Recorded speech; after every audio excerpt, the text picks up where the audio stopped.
All right, good afternoon, everybody. This is not our first snowstorm. We're New England, but this is going to be a bad one, and worse than the one we thought was pretty bad just at the end of December. This snow is going to be heavier and wetter, and heavy winds, 40, 50, 60 miles an hour. Heavy winds along the coast, and even heavier winds as you get closer in here to Fairfield County and beyond. That means that you're going to see tree limbs coming down, and you may see some outages. That said, let me just say what we've got in place with the folks here to make sure this doesn't happen. I think we saw this morning that we have the best Olympic hockey team in the country, and they do pretty well on ice, but we don't. So advice number one is stay off the roads. Garrett Euclideo, speak after me, head of transportation. You know, we got the trucks off the roads starting at 5 o'clock. You stay off the roads as well. It's just incredibly dangerous. Could get really slick with the ice. And we've got 800 snow plows out there poised, ready to go. But we can't do that if cars are congesting or in the way. And I got to implore you, I know, here we go again. Let's get this right. You know, next up we'll have Rennell Higgins, Public Safety, talk a little bit about the roads and what we're doing, how we coordinate with our neighboring states. Bill Turner, what we do in terms of the timing and what we think is going to be phasing in over a period of time. I think it's really important that we got Sully here from Eversource, since his coordination with Garrett Euclideo is going to be so important. You got trees coming down on power wires. Don't touch the wires. They're charged up. Stay away from them.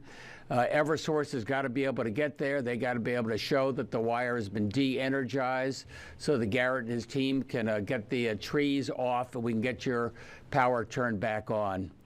You know, on a personal note, I just want to make sure you take care of, you know, maybe you've got a neighbor, maybe they have some special needs, maybe they're a little bit older. Reach out to them. You know, remind them to power up your smartphone, power up your laptop, make sure you're charged because you don't know what tomorrow is going to bring. But like I said, we're New England. We've been through this before. I think we know what to do. And this is just a reminder, keep yourself safe, stay off the roads, and let these guys get the job done. With that, I'd like to introduce to you, yet again, Garrett Euclideo. He's going to be one busy guy. Thank you. Yeah, good afternoon. My name is Garrett Euclideo, Commissioner of Connecticut Department of Transportation. So with this major storm approaching, ConnDOT has been preparing for this.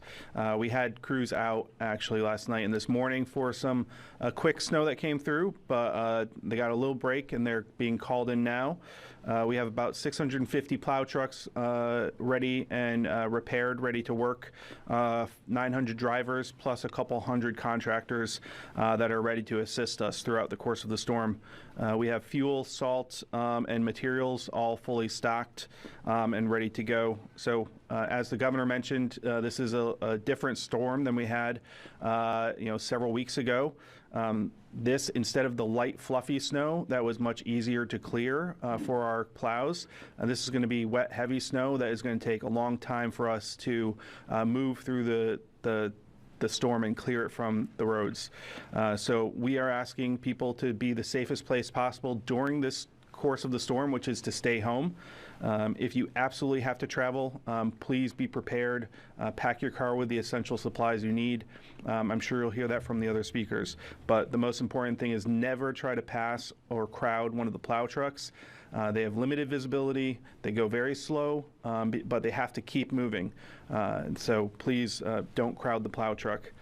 We've been coordinating with our neighboring states throughout the course of today to align decisions on potential travel bans, which is what you see at 5 o'clock with the commercial vehicle ban. It is important for those commercial vehicles to stay off the roads, to not be a hazard for the plow trucks and for themselves. And additionally, public transportation service is severely impacted. 2 o'clock today, all bus service in the state has been suspended. Train schedules are severely modified. Shoreline East and Hartford Line will be ending around 4 o'clock today, and there will not be any Shoreline East or Hartford Line service tomorrow. Metro North service will be on a significantly reduced schedule, probably about a train an hour, and that's largely to keep the tracks and interlockings and catenary system safe. We don't encourage anyone to be getting to the stations to use the service. If you need to check the conditions, you can check ctroads.org. That also has updates there. But again, I encourage everyone to please stay home throughout the course of tonight and tomorrow. It's going to take us much longer to clear the highways during this storm than we did during the previous storm, so we're just asking for your patience. And as the governor mentioned, if trees come down, which we do expect, our tree crews cannot go out to clear those trees until Eversource is out there to de-energize. And once that's done, then our tree crews can get out. But we can't go out during 50, 70 mile per hour winds, just as I know Eversource won't be able to either. So thank you. Ronell? Thank you, Governor. Good afternoon, everyone. My name is Ronell Higgins, Commissioner of the Department of Emergency Services and Public Protection. You've heard it. This is going to be a big storm. The two divisions under DESP that are going to be front and center for this storm are the Connecticut State Police and the Division of Emergency Management and Homeland Security. You're going to hear from Director Turner shortly, but I just want to share with you that I have met with the Colonel and his team, and they have already met. The district commanders throughout the state of Connecticut for the Connecticut State Police have already met, so they have all the information necessary to coordinate through this storm. The snow patrol for the Connecticut State Police is in effect. That is when troopers that are assigned to administrative duties are now going to be on the road to add more capacity for the patrols that are already in existence. And lastly, I want to assure you that the Connecticut State Police has a representative that will be assigned to the state EOC 24/7 throughout the course of this storm. I just want to share with you that in order for the state police to continue to respond to emergencies, and there will be emergencies, we need you, the motoring public, to stay off the road. Stay off the road so that they can get to where they need to be. And as you've heard from the governor already, check on a neighbor. Check on that neighbor who may have some issues. Just be a good neighbor. Thank you. Director Turner. Thank you, Commissioner. My name is Bill Turner. I'm the State Emergency Management Director. And you'll sense some common themes here, but this storm is certainly going to be a lot different. And I don't want to discount the fact that it is going to be a very dangerous storm. We're looking at a multi-hazard event. We're not only talking heavy wet snow, but also the potential for coastal flooding and very high winds. It's been many years since the entire state was under, an entire Connecticut was under a blizzard warning like we're under now. The good thing is we're all prepared. We're all ready to tackle this. We have a dedicated team ready to go that'll be activated as of 5 p.m. here at the State Emergency Operations Center, working behind the scenes to coordinate any unmet needs or resource requests, help the town emergency management directors and emergency operations center with their planning, and make sure that we're all working as a cohesive team to get through this together. But we also need the public to do their part, as you've heard before. We need everyone to really start wrapping up their preparedness measures and begin to hunker down for this storm. We're understanding that between 6 and 8 o'clock tonight, it's going to start picking up. And then overnight, really between 2 and 4 in the morning into Monday morning, is going to be what the Weather Service is calling impossible travel, treacherous. It's not going to be good. So we can't emphasize the enough of staying home, staying off the roads, and being able to ride out this storm, making sure that you and your family have a kit and you're prepared, have an emergency plan in the event you lose power or the event that you need to ride this out for a couple days until you're able to dig out of the storm. This is also going to be a very heavy wet snow, so we need to make sure that the public understands to be safe as they begin to clear out.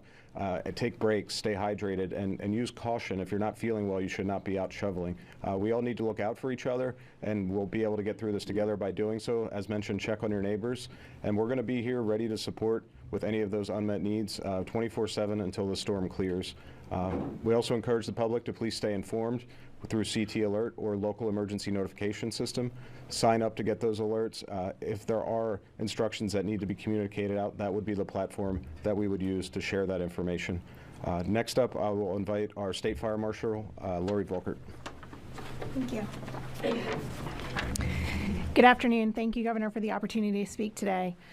I'm Lori Volkert, your state fire marshal, and my message is straightforward.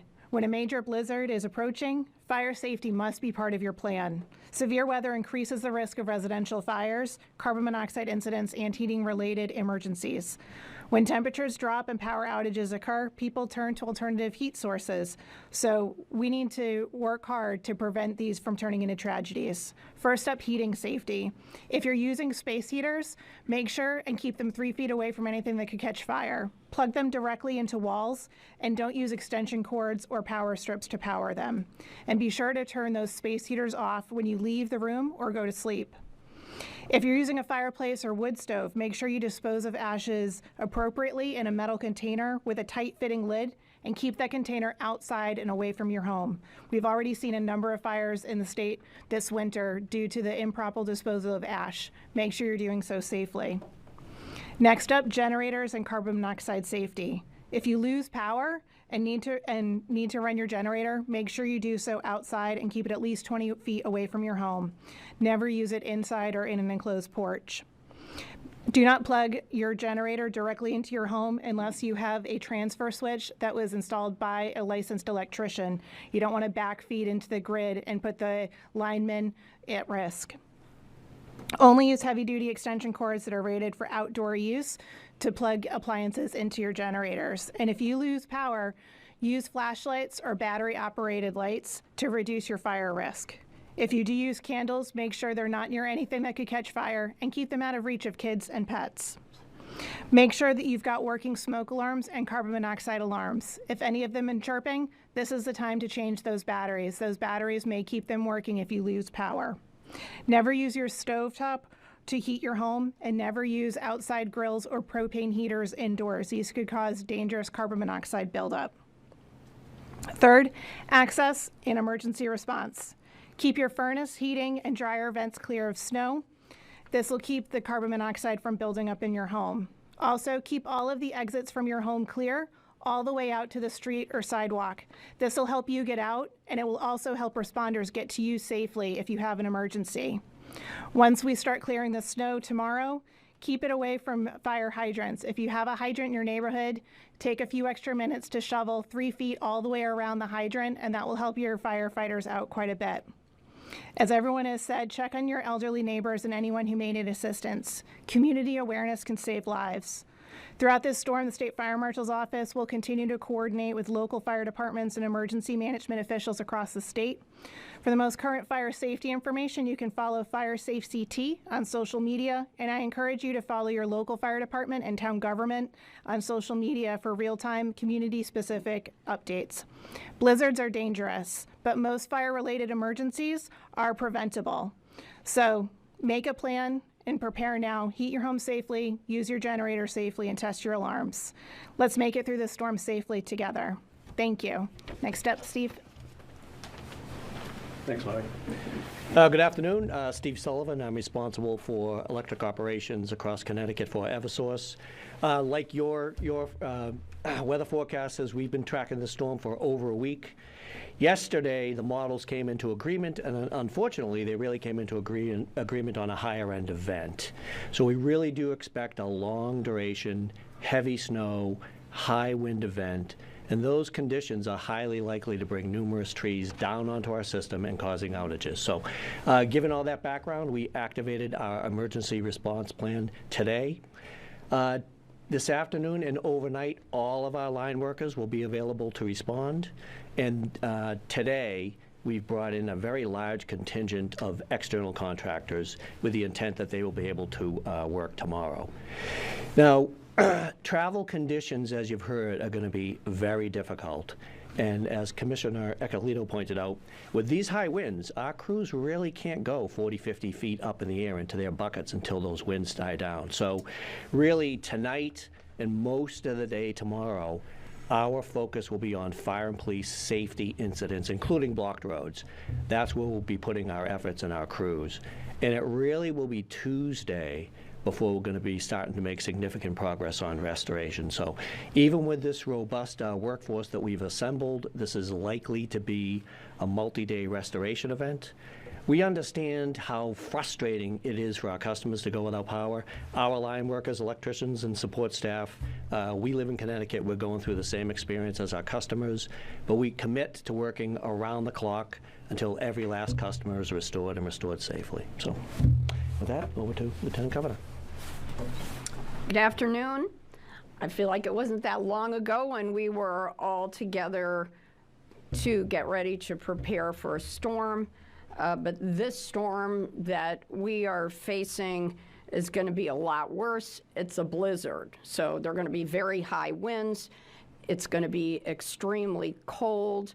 The governor has activated the cold weather protocols, and we're going to be looking at whiteout conditions and very, very heavy and wet snow. So please, please, please stay home. This is going to give our DOT crews the opportunity to do their jobs safely and efficiently. You've heard about the hundreds of plows and crews that will be out. Please let the DOT folks do their job. Prepare now. There's just another couple of hours before the snow starts getting difficult, so if you need food or medication, please go out and take care of that now so that you can shelter at home. If you have to travel, please slow down, avoid distractions, stay away from the plows. Also, please be a good neighbor. Check in on elderly or vulnerable neighbors that you have. It's going to be extremely cold out, so please help your neighbors, particularly elderly and vulnerable people, stay safe. Also, you can monitor the conditions of the roads and the weather by watching TV and listening to the radio. Please stay informed so that you can keep your family safe. If you know someone that needs shelter in this extremely cold weather, please contact 211 and they can help that person get assistance. The governor and I will be spending our time tonight and tomorrow being in close contact with our municipal leaders. Fortunately, most schools across the state will be closed. If you can work from home, please do that because it will help keep everyone safe. Tomorrow, I want to say thank you to all of our agency partners and our law enforcement partners. Together, we can get through this storm safely. Thank you all so much for coming, and we'll take on-topic questions. Mr. Sullivan?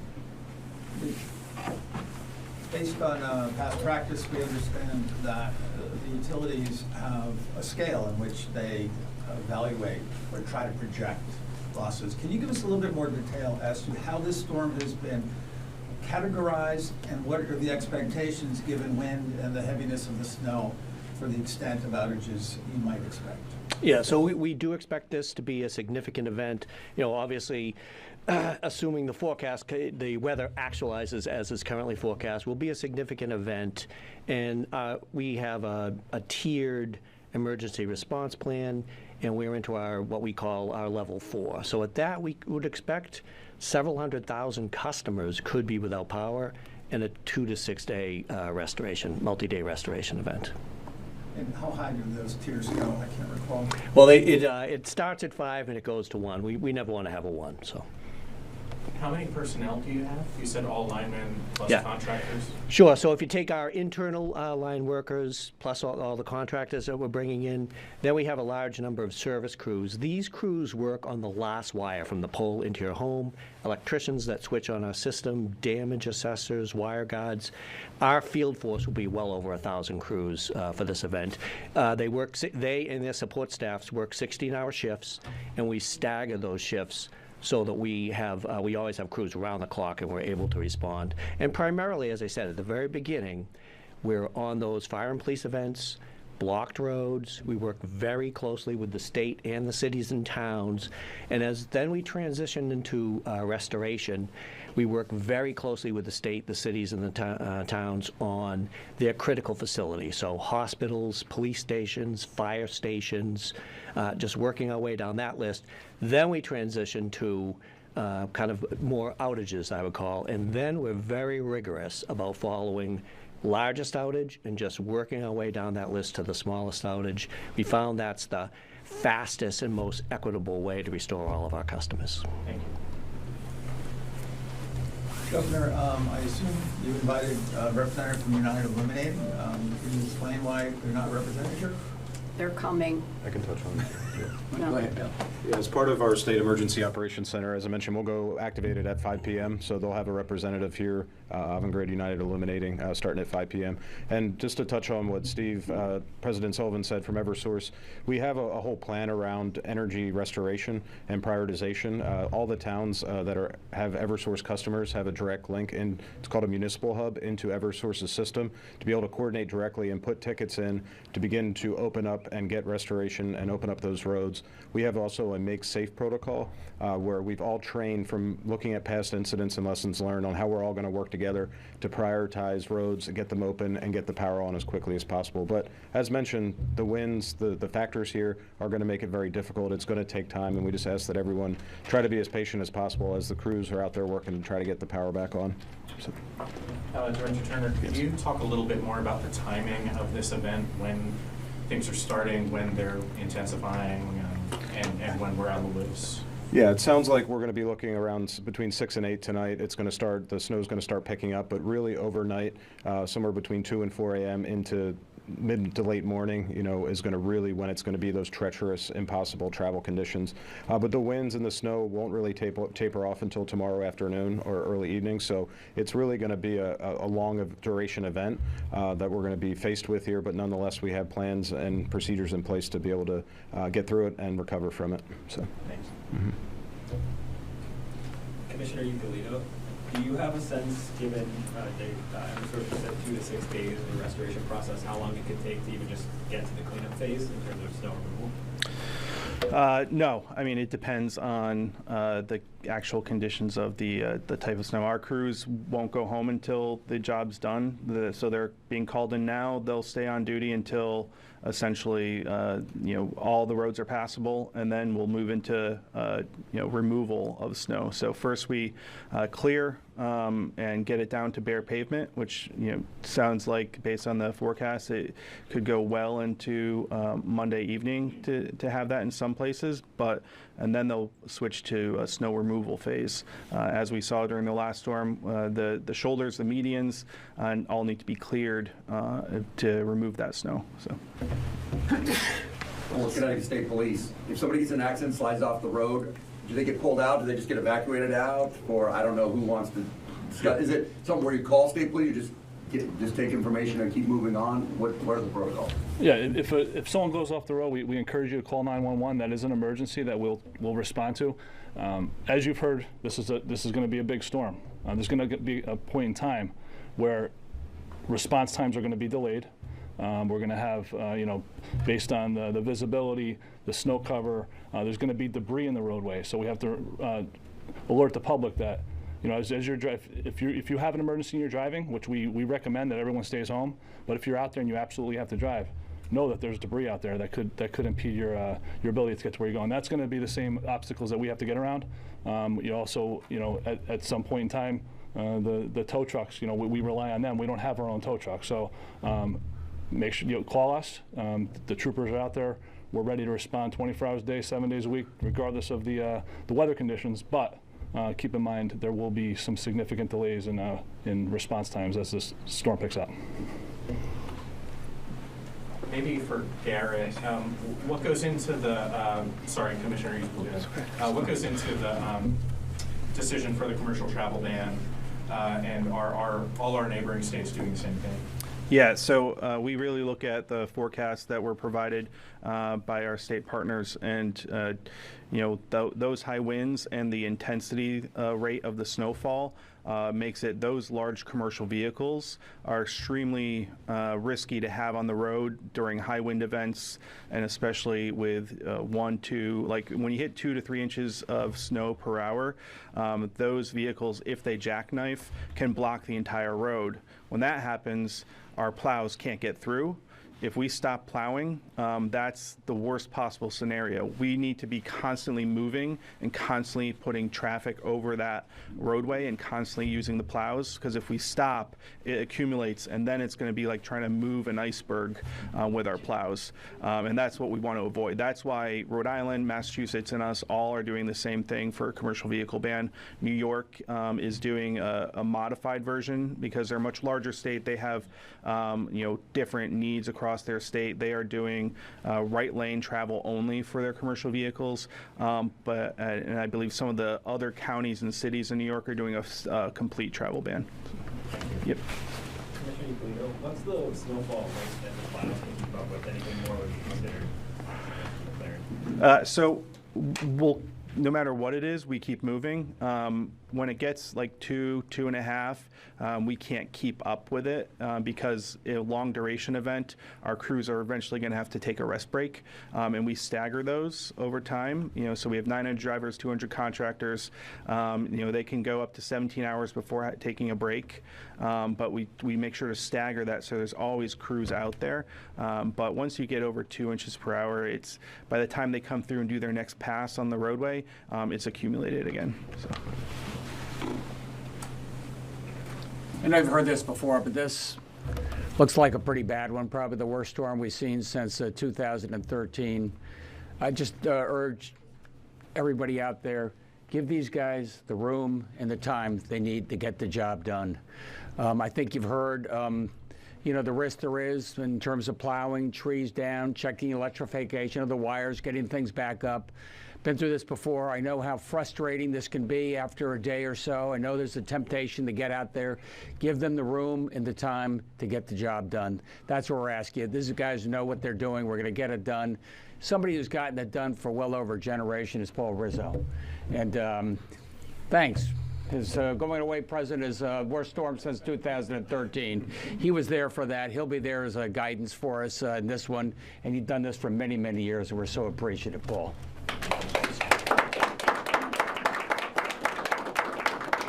Thanks, everybody. Thank Tomorrow, you. Will there be updates tomorrow? Do we know when or how? I know it's... There will be updates tomorrow. But here, there will, but are they going to be live here, or are we? We haven't scheduled another press event just yet, but we're in discussions about doing something later tomorrow morning, early afternoon, but we'll get that shared out once we finalize the details. So. Okay. Thanks, buddy.